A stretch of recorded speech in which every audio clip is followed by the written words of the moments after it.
Hey, soccer fans, this is Nick for Sons of a Pitch Soccer Central. We are back once again with our Major League Soccer weekly recap video here on Monday, September 19th. We're going to be looking at all the action from MLS from this past Tuesday, going way back to the 13th, all the way up through yesterday, Sunday, the 18th. In the first half of the show, we'll recap those scores and get into a little bit of news. And in the second half of the show, we are going to look at potential playoff matchups and what I think might shake out. Spoiler alert, it's going to be a lot of chalk. Anyway, let's kick that intro into high gear and we'll get into some chat on the other side.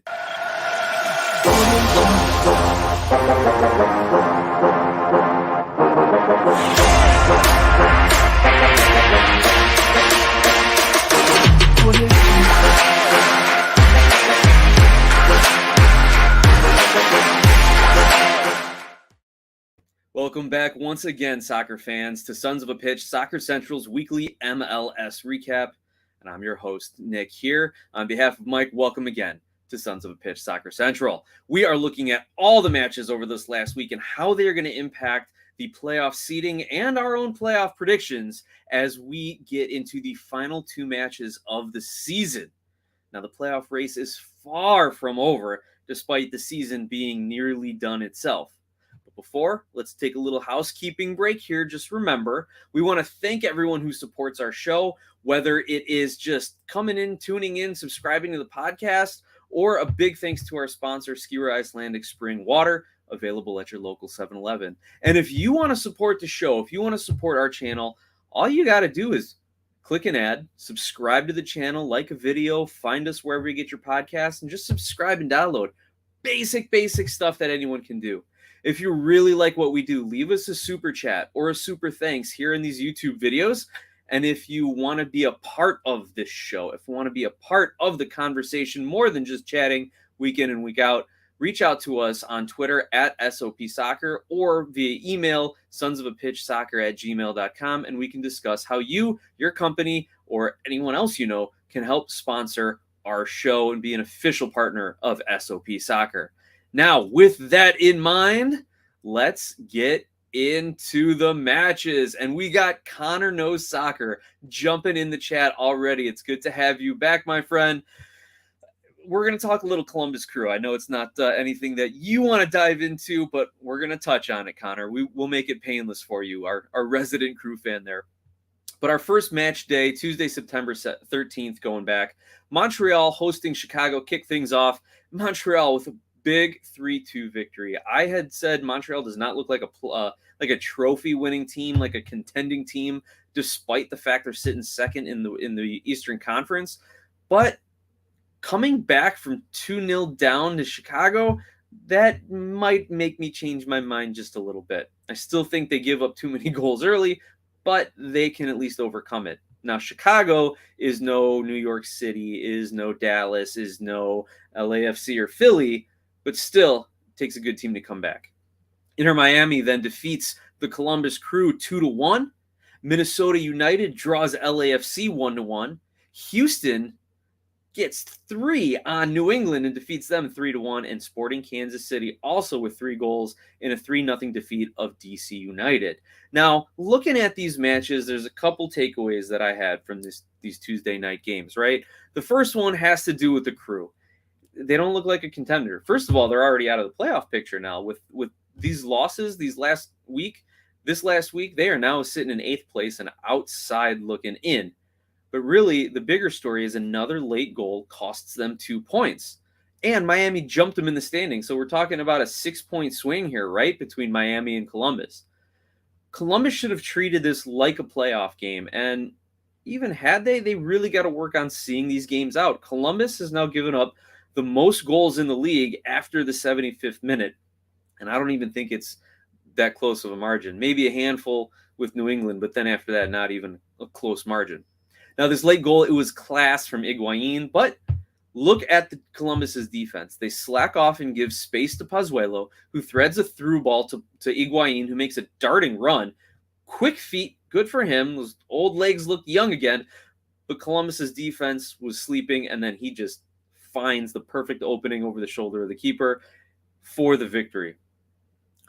Also, the Crew in their next match, and we'll get to that one in a little bit, against Portland, give up a 95th minute equalizer. Yeah, if they had only held off those 2 goals, I think they'd be maybe fighting for 6th or 5th place right now. Yeah, not a good look for the Crew, these late game collapses. That was my big takeaway, but they still can make up for it, right? Their 3 games left are against Red Bull, at Charlotte, and at Orlando. So those Charlotte and Orlando games are going to be huge to keep Charlotte below them and maybe try and catch up with Orlando and possibly jump them into the 7th spot depending on Orlando's results. So the Crew still have a chance, but they got to tighten up the defense the last 15, 20 minutes of the match. Now, getting into our Wednesday results, September 14th, Orlando hosts Atlanta and loses 1-0. Orlando, this was your chance. You were back, right? Like, you had the real big moment in the U.S. Open Cup. Then you fell flat on your face against Philly 5-1. Then you come back and get a huge win against TFC. And then now you're back down against rival Atlanta 1-0. Real tough break for Orlando here. I thought their offense was going to get back on track. But we're not done with them in this show. Next matchup, New York City hosts Atlas of Liga MX in the Campeones Cup. And for those of you who aren't too familiar, we have the defending MLS Cup champion against the Liga MX champion. As you know, Liga MX has 2 seasons, the fall season and the spring season, the Clausura and the Apertura. And the winners of those 2 seasons play each other to be the champion of champions. Now, last year, though, Atlas won both of them, so they were the champion, and New York City beats them, defeats the champion of Liga MX, and the MLS retains the Campeones Cup. Rounding out Wednesday, Austin defeats RSL 3-0, gets back with some goal scoring. Colorado over San Jose 2-1, and Vancouver blanks the LA Galaxy 3-0. Couple of takeaways from Wednesday. Got to start with this Galaxy team, because I don't know what to expect from them week in and week out. Just when you thought they're getting better, and Ricky Puig is coming in and playing well, they do this. Here's what blows my mind. The Galaxy had 68% possession, and that's not all. They passed 699 times. They completed 699 passes. That is insane. And it was all over the field. It wasn't like they were just playing tiki-taka in the back line with no pressure. And on top of that, they completed 90% of those passes and yet only had 2 shots on goal with an expected goal of 0.7. Terrible, terrible by the Galaxy. Even if they make the playoffs, look, anything can happen in a 1-game playoff, but I don't expect much from Carson City here. The Carson City Galaxy, the LA Galaxy, right? They just don't have it right now. I'll give Vancouver credit. They really played physical. They dominated the duels and the tackles and took advantage of their opportunities. Good for Vancouver. It's just too bad that they're not going to make the playoffs because they are starting to actually play pretty well. The other headline here is New York City winning the Campeones Cup. As we mentioned, great win for New York City, its players, and especially for manager Nick Cushing, who's been on a bit of a hot seat. It's been warming up as the team has struggled mightily since he's taken over.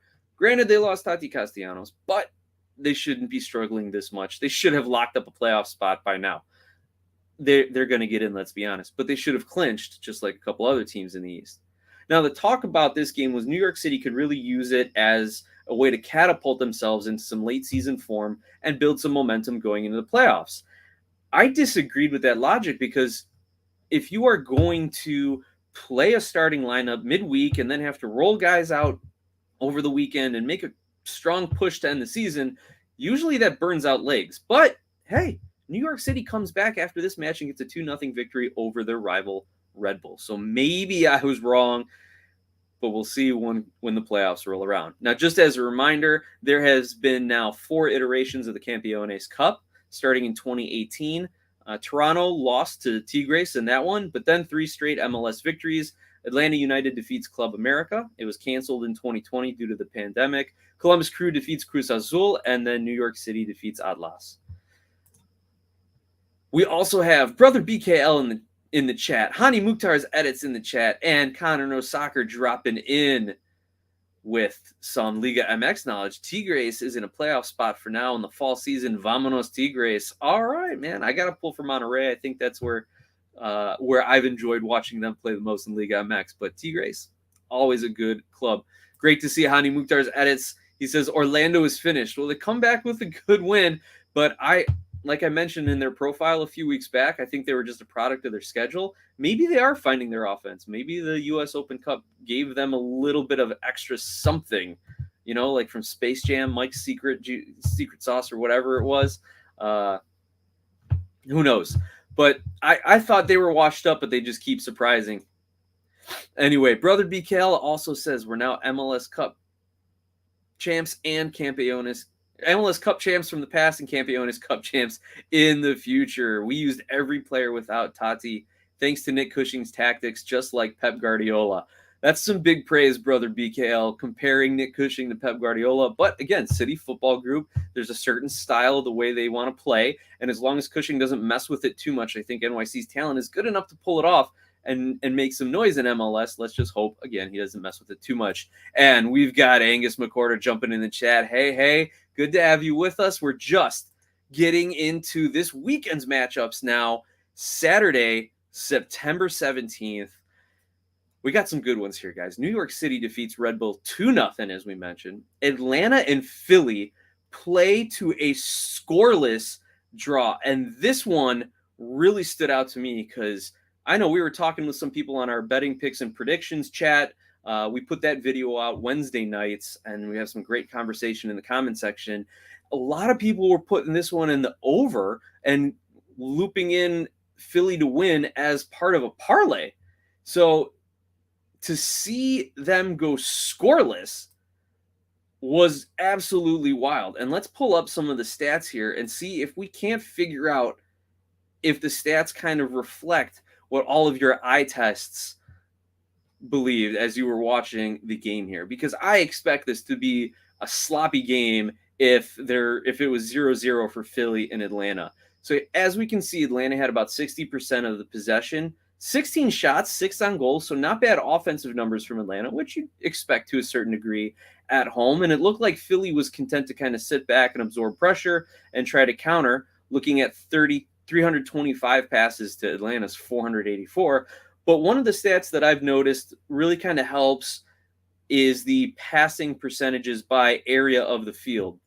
So if you look in the final third, Atlanta has some average numbers in the 70%. That's what you would expect when you start to see some higher shots on goal. And we'll see the expected goals in a second. But Philly's 62% showed that they really were trying to, either they were really sloppy, which I don't think that's the case considering they ceded possession. I think they were just counterattacking, so there weren't a lot of opportunities to play the ball and to link up in the attacking third.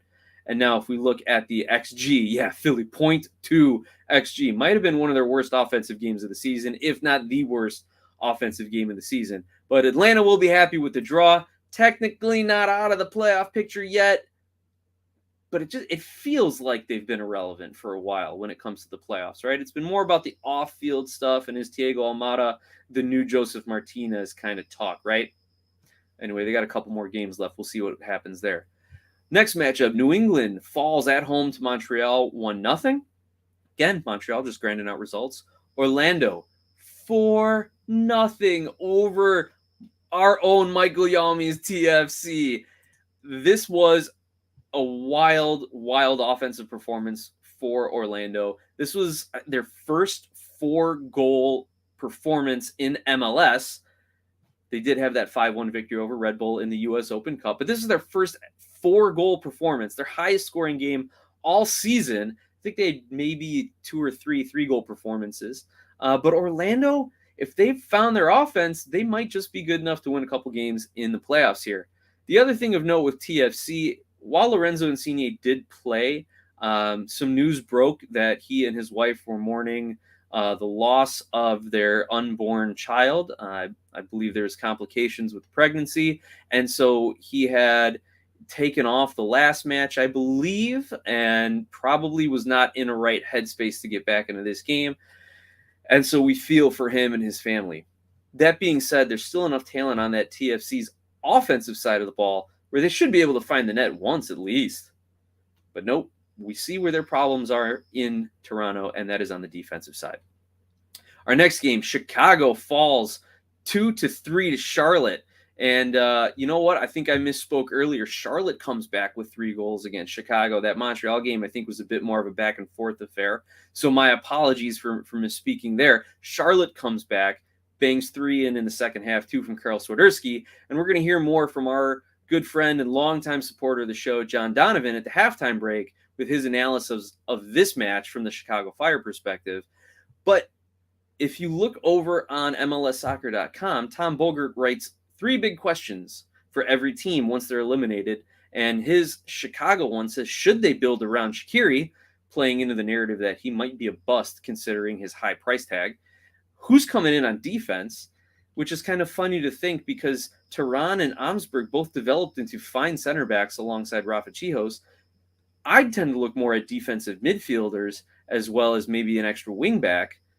However, the last question, is Chris Brady, their youth backup goalkeeper, ready to take over for Gaga Slonina? So a few good questions. We'll keep a look on that in the offseason. But the other big Fire news is they signed homegrown attacking player Brian Gutierrez to an extension 4 years through 2026 and a club option for 2027, which is awesome because he has been one of the bright spots for the Chicago Fire this year. Wrapping up Saturday's matches, Kansas City wallops Minnesota 4-1. Austin and Nashville played a 1-1 draw, and considering all the buildup, it's Driussi, it's Mukhtar, it's the 2 of the 3 highest scoring teams in the West, this and that. A 1-1 draw was not what people expected, and I think a few people lost some money betting the over on that game. RSL falls 2-1 to Cincinnati. Vancouver, like I said, on a bit of a hot streak to end the season, but I don't think it'll last. They do defeat Seattle 2-1, and Seattle's playoff chances are hanging by a thread. And then San Jose and Dallas draw 1-1 to wrap up the Saturday games. On Sunday, just 3 matchups. Columbus draws Portland 1-1. As we mentioned, Portland somehow gets a 95th minute equalizer. DC falls to Miami 3-2.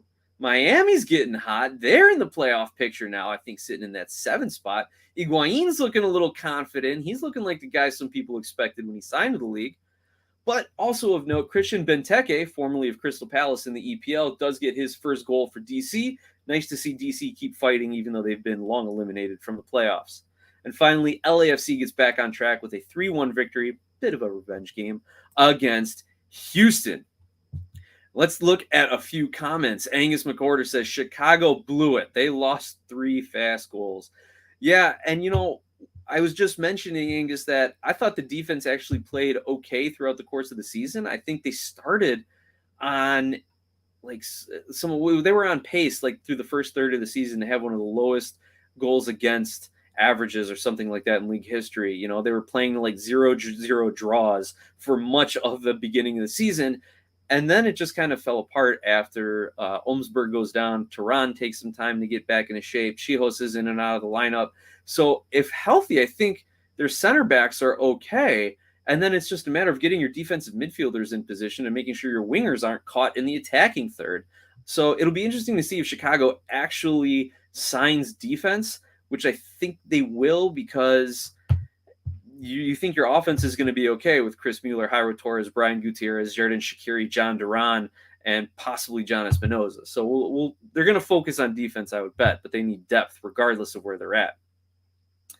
As Connor says, Shaqiri only signed with the Fire so he can get minutes before the World Cup with Switzerland. Yep. So did so did Gareth Bale, Christian Bale. Wow, that was a faux pas. Sorry about that one, guys. Gareth Bale did too. So on the one sense, that's fine. Let them come over. Let them use their talent here, and let's take advantage of it as Chicago Fire and as MLS fans. But Shaqiri, for his price tag and for his fragility and his just willingness to come out of games, I think he's gotten a lot of Chicago fans really upset. Chicago fans want those tough, gritty, blue-collar, play-through injury types of players, not just in their soccer, but in all sports. And Shaqiri's just not meeting that standard. Yeah, he's got other priorities. But, it's hard to say, then why did we sign him, right? He's clearly on a talent level, one of the best players to ever come to MLS, 3rd highest player in MLS history as far as transfer fee or pay goes or something like that. I forget exactly. but you'd still expect him to play well and to play in these games. And if he wants to get ready for the World Cup, shouldn't be taking himself out of matches. And then brother BKL jumps in. Columbus got rubbed by Portland. Sorry, you go back a line. Yep, that is right. Columbus has now dropped below that line. So a couple other takeaways. As I mentioned, Atlanta is actually looking like a team that wants to make the playoffs, where you got a few other Eastern Conference teams that don't seem to want to grab it. They've gone 2 wins, a draw, and a loss in September, and their remaining games are at New England and against New York City. Couple of very winnable games for the Five Stripes. They could push themselves into that 7th spot, assuming they win those last 2 and get a little help from the Crew or Miami, or if Cincy somehow absolutely implode, and then maybe Atlanta can sneak in. We're going to take a look at the numbers, but the website 538, the statistics and predictions website, has Atlanta with a 7% chance to get in right now, but the Crew have 45%, Miami have 59%, and Cincinnati has a nice 94% chance. Now, we also mentioned about Orlando's offense coming back. That was nice to see from a Orlando's fans' perspective. And now a couple Western Conference takeaways before we get into our halftime break. Vancouver and Kansas City have really been playing spoiler. They do not want the wooden spoon. They want to go out with some pride. They want to go out making some noise. They have taken points now from the Galaxy, the Sounders, and Minnesota. And if the season win another 10 games, hey, maybe they would contend for a playoff spot, right? It's the old Vince Lombardi. I've never lost. I just ran out of time. Kansas City's never missed the playoffs. They just ran out of games, right? Same thing with Vancouver this year. LAFC and Austin, though, remain the favorites in the Western Conference. Dallas and Nashville might have a shout to get into that favorite conversation, but those two teams rely too much on one player that it's to carry them through the playoffs would be a big ask, right? Nashville relying on Mukhtar, Dallas relying on Ferreira. No other team, I should say, has convinced me that they can really step up to, on a team-wide level, contend with LAFC or Austin. Now, we are going to take a quick sponsor break, and then we will be back in the second half to look at the potential playoff matchups, look at a few odds on 538's website, and also just take a few questions and comments. Now, if you're listening to us on the podcast, make sure you jump on over on YouTube, find us, like the video, subscribe to the channel. And if you're listening to us on YouTube and tuning in, subscribe to us on your podcast. Get the great content from John Donovan, an ardent Fire supporter, knowledgeable man of the game who, if you guys didn't know, played professionally at one point in his own life. So he's got some good commentary regarding the Chicago Fire. So make sure you check that out. And we will be back on the YouTube side in about 30 seconds or so. Thank you.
Oh my gosh, as we're getting some, oh my goodness, guys, I had been muted for that long. My apologies. Maybe you could make up some of some conversation. Oh man, I was so into it. My apologies. That must be one of the biggest faux pas that I have had, that I've been muted for about 5 minutes. We've been doing this podcast for 5 years. We've been doing YouTube for 2 to 3 years. And oh my goodness, I don't think I've ever done anything like that. For those of you on the podcast who are still listening when we publish this, I'm going to see if I can't edit out some of that silence. But holy cow, guys, I was on a roll, and I have 4 different screens up, and wow, that's why I missed the comments. But thank you all for jumping in the chat, trying to flag me down somehow virtually. That was a big one. That was a big one, guys. My apologies. Wow. Anyway, so pretty much what I was saying, as you guys could have seen, was it looks like Columbus has the hardest work to do as far as the numbers go. Percentage-wise, it looks like Real Salt Lake is going to be on the outside looking in for the Western Conference based on the percentages. My dream matchup for the MLS Cup, Philly, LAFC, they're the 2 heavy favorites. No one has more than a 9% chance to win the MLS Cup other than those 2 teams. Can't wait to see it. 2 different ways to build a roster, through big signings, as well as through, on LAFC side, as well as through academy, key signings, maybe some underrated players, but have great numbers. A little bit ish of a Moneyball-ish perspective for Philadelphia. And that's kind of what I'm looking at. So anyway, getting back to the playoff matchups here. Oh, yeah, thanks. And Mike was even calling me on my cell phone to tell me what was going on. And, of course, I keep my cell phone far away when I'm doing the show, because the last thing I need is for the buzzers to keep going off. Anyway, let's look at the matchups here, guys. I appreciate you hanging with me. This is the kind of fun stuff you only get on live YouTube sports chats here, right? So let's take a look at the Western Conference here. We've already got LAFC up here with the bye. If the playoffs were to start today, it would be Nashville and Portland in the 4-5 matchup, and Dallas, Minnesota in the 3-6 matchup, Austin, Galaxy in the 2-7 matchup. Now, what do you guys think about this in the Western Conference? Because we've seen these lower half of the playoff teams, like Minnesota, like the Galaxy, like Portland, have some great games and some good run of form, and then also lay some stinkers, right? Like, I don't know how we can pick the Galaxy over Austin. So I'm going to pencil in Austin right now as advancing. And I don't know how we could pick most teams over Austin right now. But do you think Minnesota would have a chance against Dallas? Do you think Portland would have a chance against Nashville? I'm not sure. I don't know how these games would play out. This is the fun of it, right? Honestly, though, looking at it right now, if I had to make my picks, I'd be going chalk. I would be taking Austin over the Galaxy in their first game, and then over Dallas in the second game. Nashville to win over Portland, LAFC to defeat Nashville, and then have that LAFC-Austin semifinal matchup. Going chalk. That's what would be my take. Now, in the Eastern Conference, we've got Philly with the first round bye, New York City, Orlando City in the 4-5 matchup, and I love that. I hope that sticks. I hope there's a New York City, Orlando City matchup in the playoffs. If not in the first round, then somewhere along the lines, because, well, not to knock out my dream matchup of Philly and LAFC, never mind. But I would love to see this first round matchup here, because New York City and Orlando City are starting to really build up some history in the postseason. And I want to see kind of this East Coast, Eastern Conference budding rivalry, right? The city of New York, the scenery of Orlando, and just have that matchup on the field. I'd love to see it. And we can't forget, who's it? Gosh, I'm blanking on the Orlando City field player's name, who came in the penalty shootout a couple seasons ago against New York City as well. Was it Schmeichel, I think? I forget, and somehow came up with a couple stops, right? Love to see that matchup and that rivalry continue. Then looking at the 3-6 matchup, you've got Red Bull and Cincinnati. And in the 2-7 matchup, Montreal and Miami. So I would take, again, these are tough picks because of Miami's recent form, as well as Montreal's ability just to keep winning games somehow. I would take Montreal to beat Miami as it stood today, though I think it would be another 3-2 kind of a game. And man, I'm going to take Red Bull over Cincinnati. Because not so much because I have faith in their press or in their talent, but I think there is a little bit of Cincinnati, finally making the playoffs, and they'll take their foot off the gas a little bit. Meanwhile, Red Bull is really, really trying to get rid of that we're good in the regular season and we flame out of the playoffs type of thing. And I think this year they just might have the players to do it. And I think Caden Clark wants to go out with a good run of form. Coming off of that, I'll pencil in Red Bull for the conference finals here against Philadelphia. I think New York City wins their matchup against Orlando, and then Philly defeats the Citizens and then ends up beating Red Bull in the conference finals, and we get our LAFC Philly matchup. I don't think I'm going to predict anyone right there. I think we'll save the final predictions for the next week here. But that is what I am looking at here in the playoffs. We got some great comments who have jumped in, not just telling me that my mic has been on mute for about 5 minutes. But Brother BKL says, we seriously play Orlando at Yankee Stadium, just like the 2018 rematch of the first round. That's what I was thinking of, that 2018 game. That would be awesome to see. Angus McCorder says, Portland has picked it up lately. I have Nashville beating them.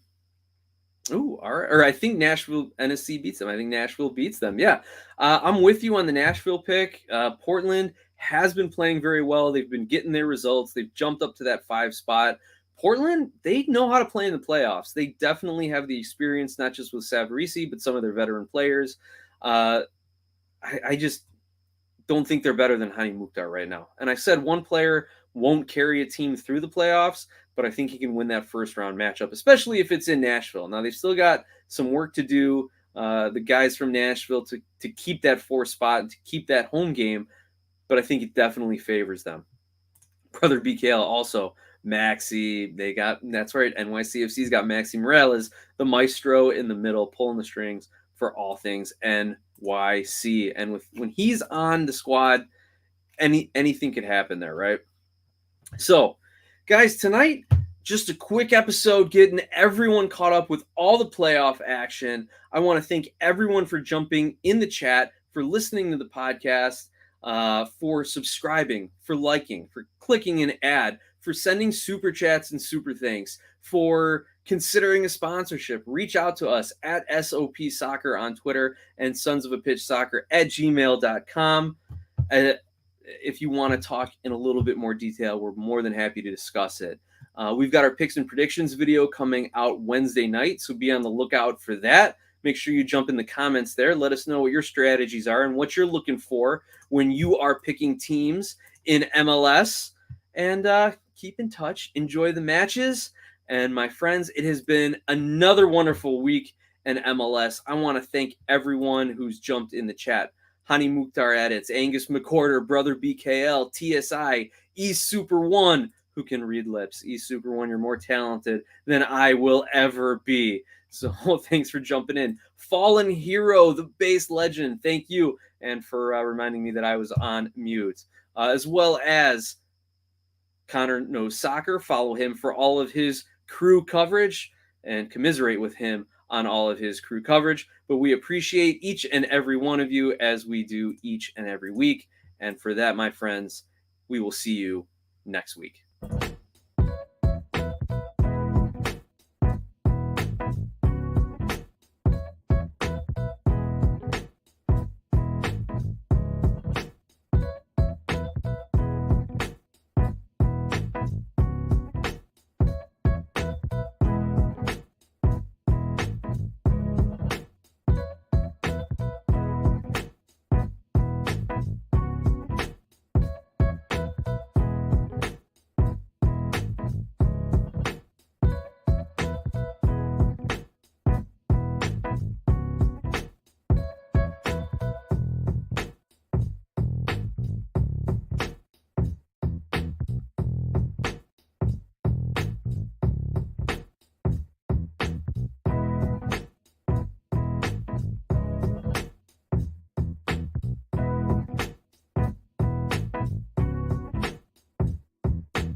Hey, soccer fans, it's Nick again for Sons of a Pitch Soccer Central with our regular post credit scene where I share a little bit of my soccer collection. And I think it was time to pull out a few of my Greece replica, alternate knockoff jerseys after hearing James Rodriguez and Marcelo are signing with Olympiacos over in the Greek league. So I've got my very generic Olympiacos jersey here, supporting the team in red. If you're a Greek soccer fan, you know Olympiacos. They've been regulars in the European Champions League. I don't think Greece gets their automatic bids anymore. The way they've restructured it and the way that league has kind of fallen. Um, Also, I've got my great Panathinaikos kind of t-shirt jersey here. This goes out to my brother-in-law, the Panathinaikos fan. And if you can't see it, there's actually a shamrock in the middle there, a clover there. And to be on a Greek soccer team's crest, go look it up. It's a really interesting story, I'd tell you, but I know I'd mess it up. Anyway, want to say thanks once again. We appreciate you listening and tuning in, and thanks for sharing a little bit of my own soccer fandom as well. Take care, everyone.